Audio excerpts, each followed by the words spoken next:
Hi everyone! Welcome to English Today Journey. And hey, don't forget to subscribe if you enjoy learning English in a simple and practical way. Or using a kinder inner voice when you make a mistake. Small shifts like that add up quickly. Before long, you'll notice learning becomes easier, less stressful, and more joyful. And mindset plays a huge role here. Absolutely. We humans can be really hard on ourselves when we don't learn something quickly. We think, I should already know this, or maybe I'm just not good enough. But research shows the opposite works better. People who treat themselves with kindness, who accept struggle as normal, actually learn more effectively over time. Because they're not stuck in frustration and self-doubt. Instead, they stay curious, open, and engaged. So when we talk about learning how to learn, it's not just about facts or methods. It's about mindset, emotion, habits, and self-compassion. Exactly. And if you practice this, you'll see your learning and your life transform. So far, we've talked about learning techniques, mindset, and self-compassion. But here's something important. Which is? We're not just talking about memorization tricks or study hacks. Right. Those can help sometimes, but they aren't the main point. The real focus is building a smarter relationship with your own mind. A relationship that helps you grow, adapt, and keep moving forward. Even when things feel uncertain or difficult. That makes sense. So it's about being intentional with how we learn. Exactly. And here's a question to reflect on. If your current learning habits stayed the same for the next 5 years, where would they take you? Would they move you closer to your goals, expand your potential, or would they quietly hold you back without you even noticing? That's the real power of the meta skill, the ability to take charge of your own learning.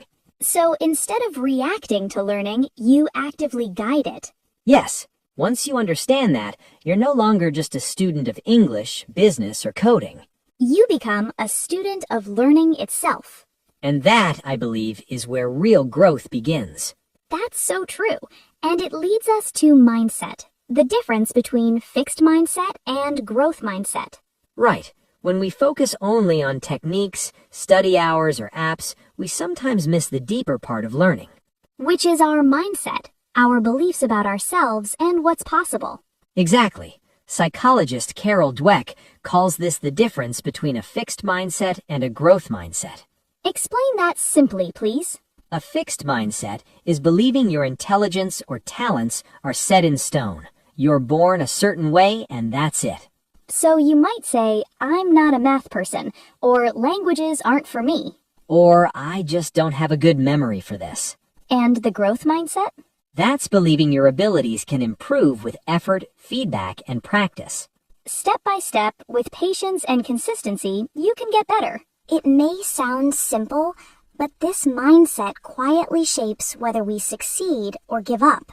So mindset isn't just theory, it's practical. It determines how we approach every challenge. Exactly. And that's why learning how to learn is about more than just content. It's about building a mindset that supports growth. Here's something I want you to really think about.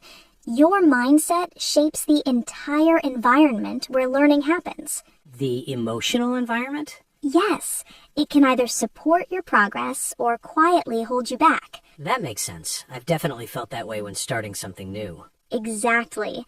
Maybe you began learning a language, a musical instrument, or a new job role. And thoughts like, I'll never get this, or I'm too old to learn, start creeping in. Or, I just don't have the talent for this. Those thoughts feel real in the moment, but most of the time, they're just stories we've collected from childhood, school, family, or society. Stories that say learning is only for the naturally gifted. And that's exactly what a growth mindset challenges. How so? It reminds you that learning isn't a test to prove your worth. It's a process, a journey of effort, reflection, and transformation. Yes.